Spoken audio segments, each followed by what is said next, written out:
Hello guys, welcome to our channel. Our topic is operations on process, presented by A. Chandrika and B. H. Snehita, under the guidance of Dr. M. Prasad. Let us discuss about operations on processes. An operating system is a collection of software that manages computer hardware resources and provides services for computer programs. It acts as an interface between the user and the computer hardware, making it easier for us to use computers. Advantages of operating systems. Operating systems offer many advantages in the world of computing. They provide a secure and stable environment for running applications, manage system resources efficiently, and enable multitasking. Additionally, operating systems simplify the user experience by providing a graphical user interface and a wide range of software applications for various tasks. History of operating systems. Operating systems have evolved over time from early batch processing systems to modern multitasking systems. Each new generation of operating systems has brought new features and capabilities, allowing users to accomplish more with their computers. Today's operating systems are the result of decades of innovation and development. So this is the diagram of process states. Process states has running, ready, blocked and terminated. Running means a process is actively using the CPU. Ready means a process is waiting to be assigned to the CPU. Blocked means a process is unable to execute due to an event or a resource being unavailable. And last, terminated means a process has completed its execution or has been explicitly terminated. Now let us discuss about the operating systems in the cloud. Cloud computing has revolutionized the way we use operating systems. Cloud-based operating systems allow users to access their desktops and applications from anywhere and on any device. This has made it easier than ever to work remotely and collaborate with others. As cloud technology continues to evolve, we can expect even more innovations in the world of operating systems. The role of operating systems. In this, we have resource management, security management, and network management. In resource management, operating systems allocate resources to various applications, ensuring optimum utilization of hardware resources. In security management, operating systems protect the computer from unauthorized access and provide a secure environment for the user. And in network management, operating systems provide network connectivity, allowing computers to communicate with each other. Types of operating systems. We have four types of operating systems. The first one is real-time operating system. It is designed to perform real-time applications and is used in avionics, medical and military applications. The second one is single user and single task. This type of operating system is used in personal computers, allowing one user to perform one task at a time. And the third one is multi-user. Multi-user operating systems allow multiple users to access and manage the same resources simultaneously. And the last one is multiprocessing. Multiprocessing operating systems take advantages of multiple processors and improve the performance of the system. Process management in operating systems. The first one is process creation.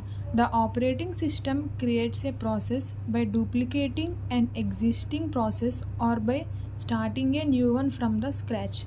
The second one is process states.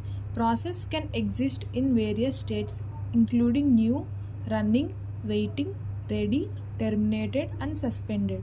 And the third one is scheduling algorithms. The scheduler selects the process that will execute on the CPU and decides which process to schedule next.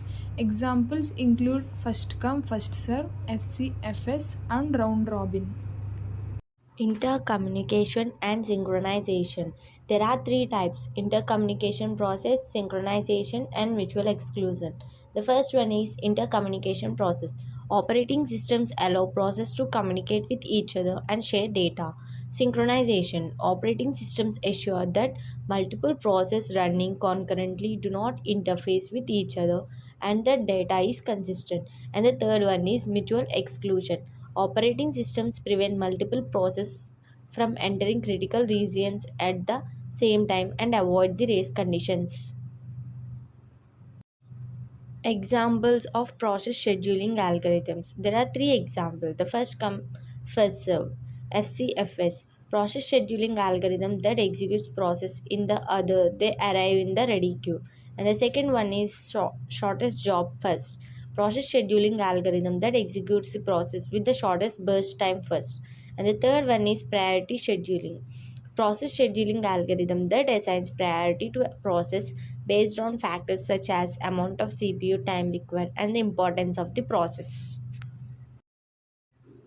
The future of operating systems. There are three. The first one, quantum computing.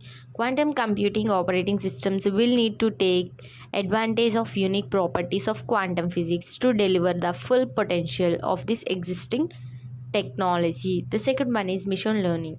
Operating systems will need to use machine learning algorithms to optimize resource utilization, security, and scheduling. And the third one is cloud computing. Operating systems will need to adapt to the new demands and capabilities of cloud computing, including multi-tenant architectures and elastic resource provisioning. Memory management. The first one is RAM versus storage. Learn about the differences between RAM and storage and how they impact the performance of your machine. And the second one is virtual memory. Discover how virtual memory works and how it enables computers to run programs that require more memory than available RAM.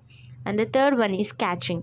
Understand how caching impacts performance and how it is used in the management of data. File management.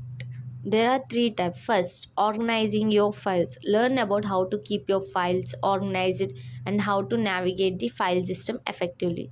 And the second one is deleting files. Discover how the files are deleted and how to recover them in the case of accidental deletion.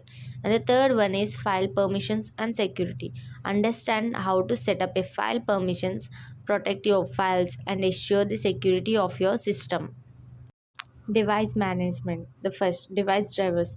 Learn about what device drivers and why they are important, how to install and update them. And the second one is input output operations.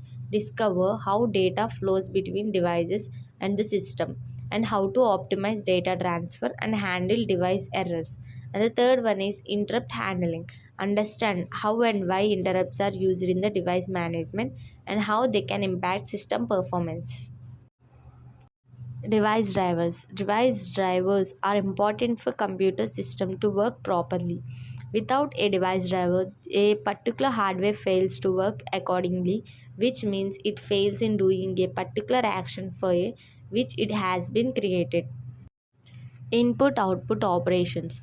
Operating system has certain portion of code that is dedicated to managing input output in order to improve the reliability and the performance of the system.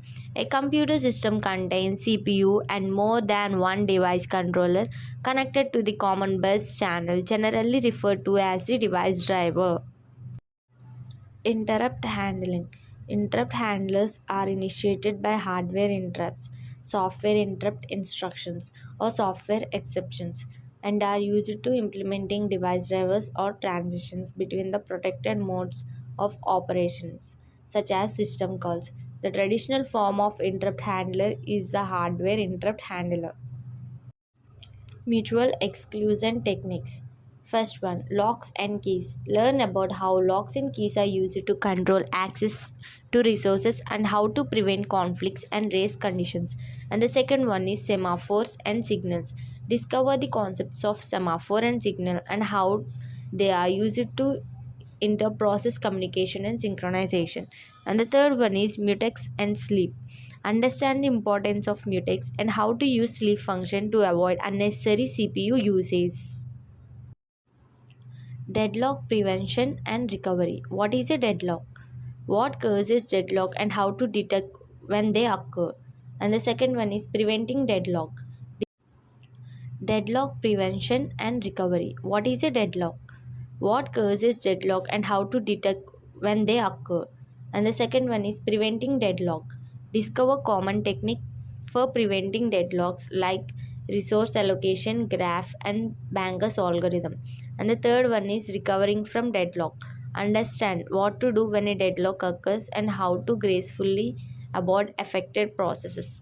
And the fourth one is avoiding deadlock. See how to avoid deadlocks in the first place by designing the system in the way that prevents cycles and the resource allocation graphs. Challenges in OS operations. The first one, security. Learn about the different security risks that OS operations face and how to minimize the attack surface and how to assure the security and privacy of the system. And the second one is scalability. Discover the common challenge of scaling OS operations and they can impact system performance and reliability. And the third one is fault tolerance. Understand how to design a systems and that are fault tolerant that can detect and recover from the errors and avoid data loss or system crashes. Conclusion and summary. Operating system. The operating system manages hardware resources and provides services for computer programs. And the third one is process management. The operating system creates schedules and synchronization process, assuring the correct execution of programs. And the third one is scheduling algorithms.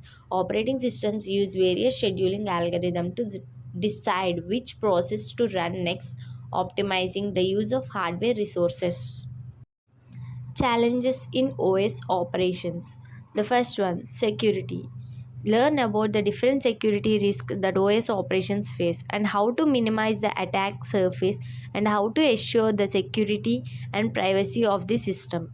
And the second one is scalability.